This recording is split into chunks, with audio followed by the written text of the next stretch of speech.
Bien, vamos a materia internacional porque Irán vive una crisis política y social sin precedentes en su historia reciente, sobre todo por la masacre de que estamos hablando.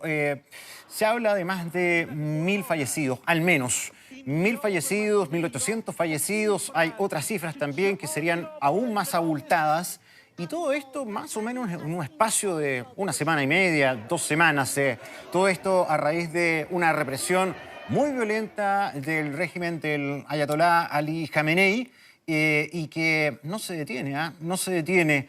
¿Cuán grave es todo esto? ¿Ha ocurrido antes o no? ¿Cómo tenemos que observar lo que pasa en Irán? Gilberto Aranda, analista internacional y académico de la Universidad de Chile, nos visita acá en nuestro estudio. ¿Cómo estás, Gilberto?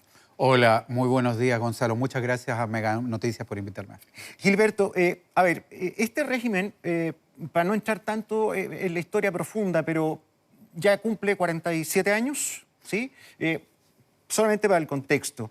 Y bueno, Irán siempre ha enfrentado en estos prácticamente medio siglo un régimen bastante represivo, con una distancia de la élite con la población bastante grande. Ha habido revueltas, ha habido protestas, pero ¿cuál es la diferencia ahora? ¿Son las más violentas? Bueno, desde luego decirte que desde que se inicia por allá por el año 79, sí goza una popularidad en vastos sectores. Eso, por supuesto, se fue desgastando y tal como dices, ya en el siglo XXI son varias, es un ciclo. De cada cierto tiempo se van, de alguna manera, armando de diferentes protestas. Estoy pensando en el 2018, 2019, el 2022, las que comenzaron el 16 de septiembre de 2022, que fueron particularmente crudas, y la información en general es que la actual se estaría acercando a esos niveles de represión. Represión y concesiones tácticas, esa es un poco la dinámica, y yo te diría dos diferencias para ir finalmente a la pregunta. Uno, en este caso se ha unido la burguesía empresarial comerciante, los bazaríes, decimos bazaríes porque están en el Gran Bazar, y algunos dicen que esta protesta se inició ahí precisamente. Dos, las amenazas de Estados Unidos son muy directas y hablan de algún tipo de intervención que no descarta incluso el ataque militar.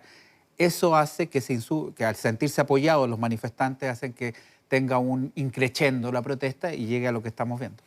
Claro, el contexto y sobre todo las decisiones que está tomando Donald Trump cambian el escenario. El año pasado ya los bombardeó con otro objetivo, ¿no? Que era debilitar esa capacidad de enriquecimiento de uranio. Pero ahora el mismo Donald Trump emitió mensajes asusando, ¿verdad?, a la gente, a la rebelión, a tomarse las instituciones, aplaudiendo esta manifestación. Ahora, acá por lo que entiendo, se han sumado varios elementos que confluyen para esta efervescencia. Uno, bueno, las redes sociales que están cambiándole la mentalidad al mundo, sobre todo del Medio Oriente, que era, y aquellos países con una tradición más estricta, ¿no? Más fundamentalista. La gente ve cómo es el mundo occidental a través de las redes sociales, pero fundamentalmente el problema económico. Tienen un deterioro de su moneda de casi el 100%. Dicen que tienen que comprar hasta el aceite de comida en cuotas, que tienen que arrendar azoteas de edificios, mientras que la casta vive como rey. Sí, bueno, respecto a las redes sociales, recordar que han estado una parte importante del siglo XXI con nosotros, por lo tanto las protestas, por lo menos las dos precedentes, ya las tenían. Desde la primavera árabe, ¿no? Desde la primavera árabe. La primavera, Facebook, básicamente. La primavera árabe es un punto de inflexión donde las redes pasan al centro, quedan los canales de noticias a veces un poco secundarizados en algunos sentidos, pero la primavera árabe es el punto de inflexión y eso a todo el ciclo de protestas, también la de Sudamérica. En cualquier caso, me parece importante lo que dice respecto a la capacidad de los internautas, vamos a decirles así, de mirar lo que está pasando. Y no solamente lo que pasa en Occidente, sino que la comparación es con los países del Golfo Pérsico. Con su vecindario. Con su vecindario, donde ven que progresan materialmente mientras ellos se van quedando o incluso deteriorando, tal como lo dijiste.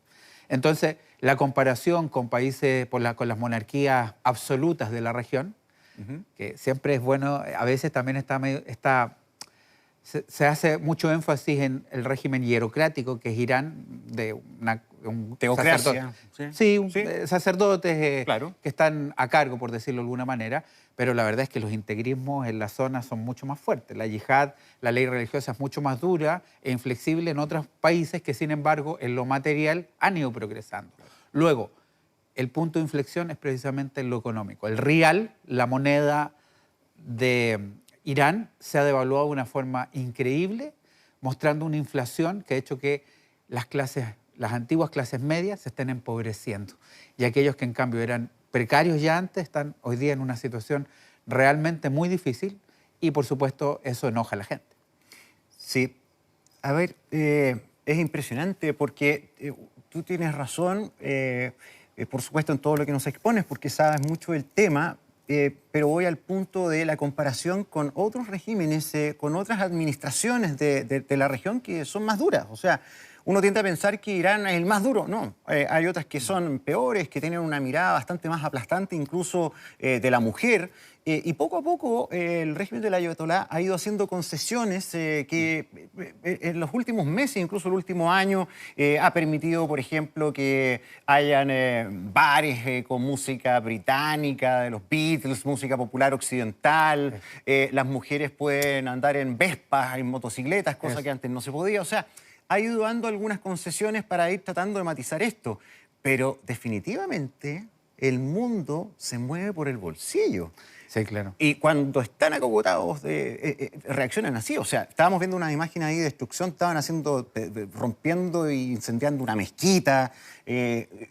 Son miles y miles de personas en las calles y dispuestas a todo y a arriesgar la vida. Sí, bueno, desde luego se mueve por el bolsillo y no por los ideales democráticos, podríamos complementar. Además, ya lo vimos en Venezuela. Lo primero es el bolsillo o lo económico y después veremos la democracia. Y claramente el régimen iranio no es una democracia, es un régimen autoritario, no voy a decir otra cosa. A pesar de que hay una elección de parlamento y de presidente, es en condiciones de, podríamos decir, de selección anticipada por parte de las autoridades religiosas. O sea, por lo tanto, que es una elección bastante dudosa. es un régimen Autoritario. no democrático, autoritario. Pero claro, si uno lo compara con las monarquías absolutas, antes con desdén les decían petromonarquías, vamos a tener cuidado porque sé algunos se sienten con esto, pero son monarquías absolutas si uno lo quiere pensar en términos occidentales, donde el yihad en algunos casos, no el yihad, perdón, la sharia, la ley islámica, está anclada a lo que se hace al día a día y por lo tanto las mujeres en algunos casos no conducían hasta hace poco, no podían ir a lugares públicos, multitudinarios como los conciertos, etc. Estaban absolutamente excluidos de toda vía pública, todavía hoy, en el Golfo Pérsico y en Irán, en cambio, hace mucho tiempo que va una parte importante a la universidad, tal como decías, conducen sus Vespas, etc. Lo que sí, por cierto, hay elementos religiosos y hay una policía de la moral, le vamos a decir así, que de alguna manera va vigilando que la gente se comporte de determinada manera. El velo es muy importante. Recuerden que las anteriores protestas de 2022 se iniciaron por la cuestión del velo. Por un velo completo. Por un velo que estaba, que no era el correcto o estaba mal puesto, pero finalmente Amini murió en circunstancias muy complejas en su centro de detención. Y eso, de alguna manera, insufló la protesta. Hoy día es por lo económico, que está golpeando y en eso también ha encontrado voz o repercusión en lo que es Occidente y particularmente en el presidente Trump.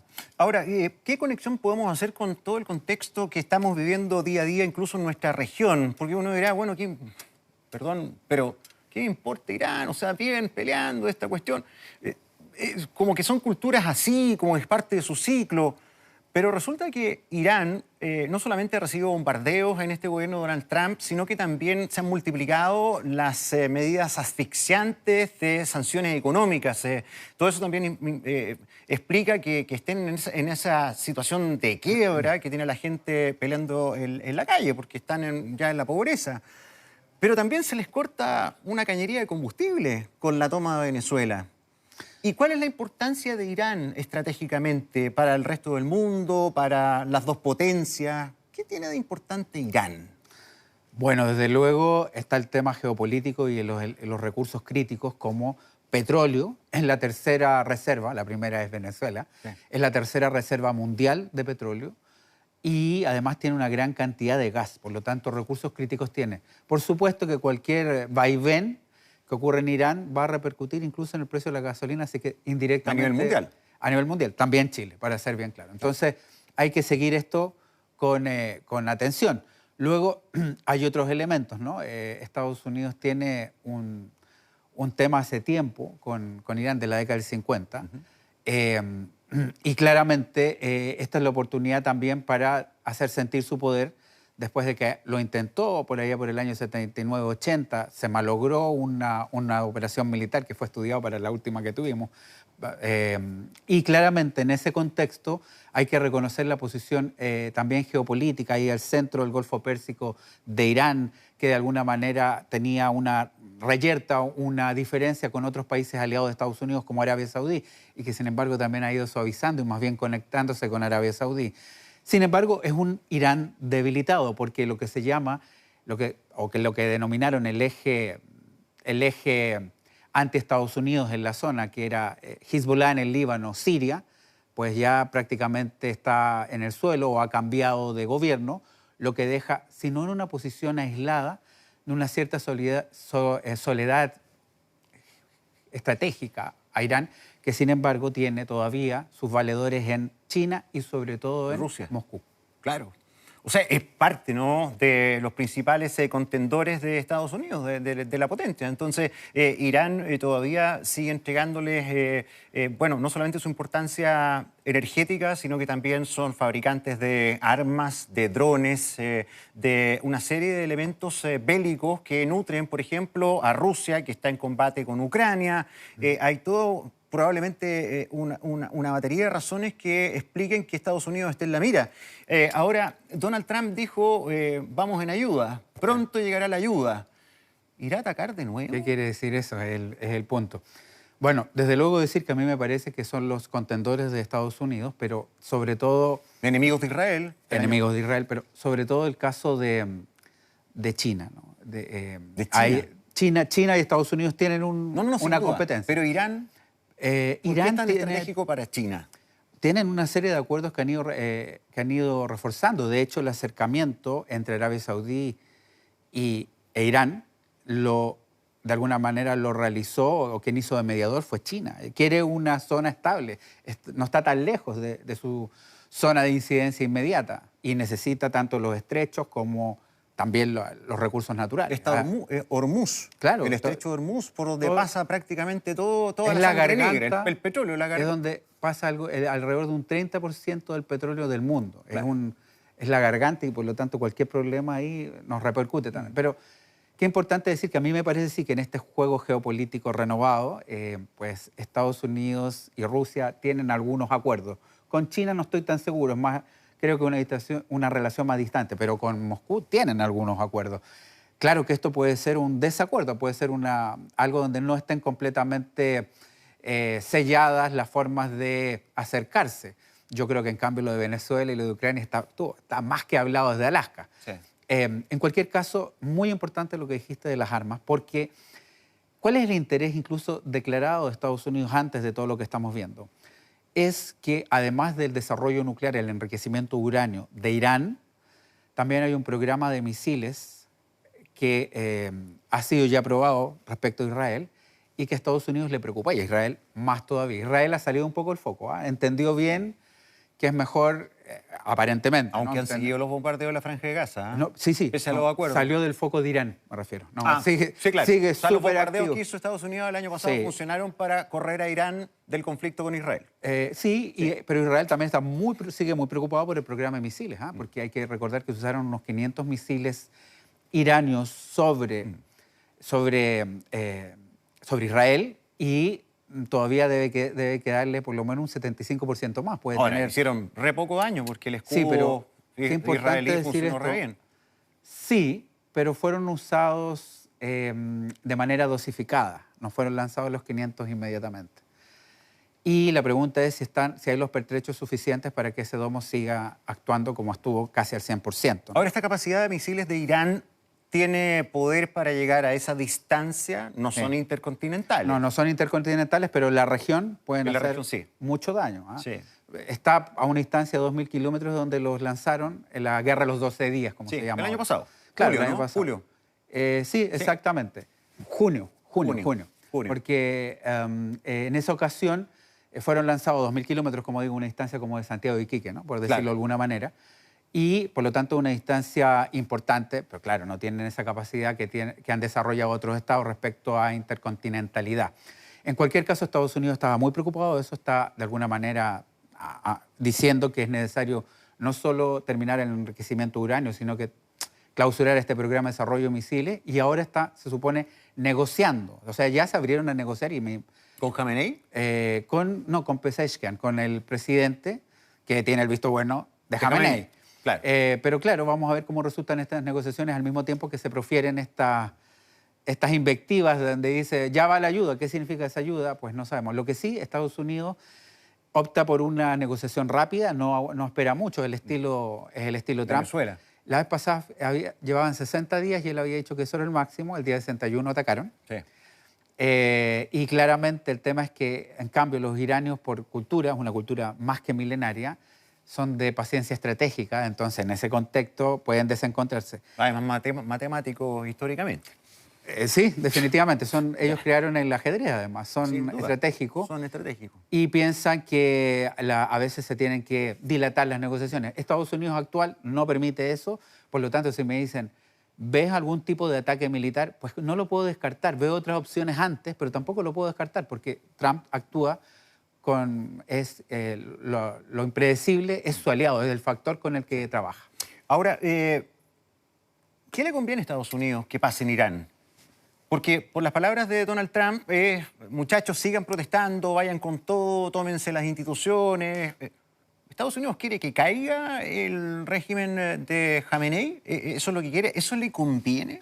¿Le conviene una inestabilidad también en Irán? O sea, mira, ya está metido como presidente interino de Venezuela. Así se autodeterminó. Insisten en tomar el control de Groenlandia. Se están echando al hombro a la Unión Europea. Sí. O sea, algunos dicen incluso que la OTAN podría estar con respiración artificial. ¿Ah? ¿Y se va a meter también a Irán? ¿Qué es lo que quiere Estados Unidos? ¿Qué le conviene con Irán? Estamos abriendo otras cajas, porque lo que me dice de Groenlandia para mí es absolutamente novedoso. En Irán, Estados Unidos fue parte del golpe de Estado de 1953, cuando la CIA depuso al primer ministro Mossadegh. Y el 54, el año siguiente, ocurrió lo mismo con Jacobo Arbenz en Guatemala. Por lo tanto, si a mí me dicen, esto es la primera vez que Estados Unidos interviene ahí, o en América Latina, en Centroamérica y el Caribe. De maneras simultáneas. De manera simultánea, con una diferencia de un año, fíjate, 53 y 54. Prácticamente simultáneo. Entonces, lo que te estoy diciendo es que no es novedoso. Lo de Groenlandia para mí es algo absolutamente novedoso. Pero el argumento... A ver, espera, dejemos Groenlandia... sí, es otra caja. Pausa, otra caja. Políticamente, ¿cómo es este régimen de Ali Khamenei? Entiendo que es un régimen que tiene su base en el marxismo, en la izquierda, y que incluso se inspiró en Cuba y su revolución hasta en la Unidad Popular Chilena. ¿Es así?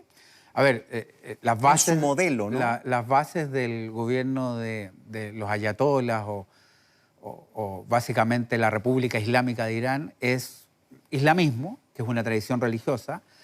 Lo que pasa es que cuando empieza la revolución hay diferentes elementos que participan. También está el Tudeh, que es el Partido Comunista Iranio, y hay toda una tradición de izquierda. Y el modelo que se mira es el modelo de revoluciones antiimperialistas del tercer mundo. En la base, podríamos decir, en lo que de alguna manera lo va catapultando. Eso es del año 79, pero rápidamente y con el tiempo fueron descartando todas esas influencias, las influencias más marxistas, las influencias más liberales, y ahora es un régimen pues de ayatolás, hierocrático, teocrático, si queremos forzar también, como me dices tú, donde todavía en parte, en algunos sectores que están no en el mismo poder, pero que participaron de esa revolución, todavía están esos elementos, ¿no? Que son de revuelta, revolución antiimperialista. y que tiene sus modelos en la Revolución Cubana y, por qué no decirlo, también en la experiencia de la Revolución de Empanadas y Vino Tinto, como fue llamado en Chile, ¿no? Bueno, ahí también el cordón umbilical que Estados Unidos corta, porque la injerencia o la relación entre Irán y Venezuela y con Cuba era súper estrecha. Y ahora Cuba está completamente asfixiado. Todavía recibe petróleo de México y algo de Sí. Rusia, pero es como el 50% de todo lo que necesita. O sea, exactamente. está lejos de alcanzar a cubrir sus necesidades. En cualquier caso, yo diría que esa es un poco la conexión, pero Irán claramente es un régimen de ayatolá que permite elecciones, pero elecciones controladas, vigiladas, con listas de selectos de quienes pueden participar y quienes no. Y en ese contexto, Estados Unidos está pensando en términos geopolíticos, está pensando en términos también de recursos críticos y terminar la amenaza del desarrollo de misiles y de enriquecimiento de uranio. Eso es lo que quiere. Puede acometer, yo creo, más de un frente. No sé si puede estar estamos hablando de 3 frentes ya, me planteas 3 frentes. Está la situación de Formosa, podemos seguir hablando, en Taiwán, donde China sí lo quiere. Si Estados Unidos se mueve a Groenlandia y otros lugares, ¿tiene la capacidad para estar en tantos frentes? ¿Tendrá que sacar sus barcos del estrecho Formosa? ¿Y qué hará China? ¿Se lanzará a Taiwán? Son tantas, a mí me parece que son demasiados, pero no hay que pensarlo como torpeza, sino que hay que pensarlo que él está intentando saturar los medios para, a partir de esa saturación, tomar una decisión que es cuál es lo más conveniente, cuál es el ataque posible y más conveniente para Estados Unidos. Es decir, nos coloca varias amenazas, pero finalmente selecciona las probables. A mí me parece que hoy día los que están más cerca de algún tipo de acción, ya sea más sanciones económicas o incluso ataques militares, son, en mi opinión, Irán y Cuba. Se ha hablado mucho de Groenlandia, se ha hablado mucho de Colombia, que ya no es, de México, pero yo creo que los amenazados por convivencia son Irán y Cuba. Y yo no digo con esto que van a hacer un ataque como el que hubo en Venezuela, pero pueden haber una serie de sanciones incrementadas, sanciones económicas. Que eleven la efervescencia social, porque en definitiva... Para desmoronarlo. Ahora, el punto es que en Irán, ¿quién reemplaza a este régimen? Esa es la pregunta. Claro, tengo que preguntar, perdón, me desvié. Sencillamente decirte que no, la solución o el camino de Venezuela no es viable, porque en Venezuela había alguien a quien dejar encargado, que fue Delcy Rodríguez. Había un chavismo, no voy a decir paralelo, pero un chavismo dispuesto a dejar partir a Maduro, o que se lo llevaran, y seguir al frente cumpliendo la exigencia de Estados Unidos. Eso me parece más difícil en Irán. Por lo tanto, creo que es más probable tratar de llegar a un entendimiento, que las negociaciones funcionen. ¿Eso significa que descarto un ataque? No, pero pienso que hay otras fases antes de aquello. Y claramente la posibilidad que se ha dicho que vuelva el Shah, imagínate, hace 47 años el Shah salió arrancando de Irán y ahora está su descendiente, ha tenido algunas reuniones, Reza Pahlavi, el Shah, ¿no? El Shah Inshah, el rey de reyes de Irán, que podría volver, dicen algunos, pero tengo la impresión que no tiene raíces sociales ni sostén político para controlar una situación que sería aún más compleja incluso que la de Venezuela. Y, no sé, me da la impresión también que con un 25% de cesantía del mundo joven en Irán, estamos hablando de otro mundo. O sea, yo no sé si los menores de 25 años quieren al Shah o al líder de hace 50 años. La expectativa me imagino que es otra. Ellos nacieron con un Irán deteriorado, que se fue empobreciendo, con escasez de oportunidades. Bueno, lo único que han conocido es el 70% de la población, son 90 millones, un país muy grande, con mucha gente. El 70% nació después del 79 y lo único que han conocido, por lo tanto, es el régimen de los ayatolás, el régimen de la República Islámica, ¿no? Y en ese contexto es que uno también tendría que dudar si quieren exactamente eso. Sin embargo, en las protestas también ha habido algunos cánticos a favor del regreso del Shah. Todo está muy revuelto y yo creo que las potencias globales están midiendo con cautela sus pasos. No me cabe la menor duda que Estados Unidos también, pero sabemos que al mismo tiempo estamos con una administración de acción rápida, ¿no? Sí. Para terminar, Gilberto, ya que pusimos esa caja de Groenlandia, es súper llamativo porque es como que Estados Unidos de repente pone esa cajita sobre la mesa y dice, no, es imprescindible por dos razones fundamentales. Una, porque es estratégico la conexión con el Ártico, donde Rusia y China ya llevan mucho tiempo explorando para encontrar nuevamente energía, ¿no? Y lo otro es que dice que es estratégico hacerse de Groenlandia antes que lo haga China, porque ahí estaría el epicentro de este sistema de escudo que Estados Unidos quiere montar para proteger a buena parte del hemisferio norte, o sobre todo Estados Unidos, para evitar la llegada de misiles intercontinentales. Sí. Pero antes yo no había escuchado de este apetito tan total por Groenlandia. No, es que esto es inédito. O comprarlo, o tomárselo, o en fin. Esto es inédito, ¿eh? Es inédito. Ahí yo no, encuentro pocos precedentes para esta intención manifiesta. Ahora, Estados Unidos ha comprado otros territorios, claro, Luisiana en 1812, Alaska al Imperio Ruso en 1867 lo ha hecho. Y dice que por las buenas o por las malas. ¿Qué frase? Eso lo colocaría en colisión directa con la Unión Europea. Y eso es un escenario... América Latina es muy triste. La OTAN está temblando. Es muy triste. Es que Estados Unidos es parte de la OTAN, entonces tiene poco sentido. En cualquier caso, América Latina y particularmente el Caribe, México y Centroamérica fue entendido como el Mare Nostrum de Estados Unidos, algunos dicen el patio trasero, bueno, toda la región. Pero el otro pilar de Occidente es Europa. Occidente tiene dos pilares, Europa Occidental y Estados Unidos. Entonces sería resquebrajar completamente Occidente.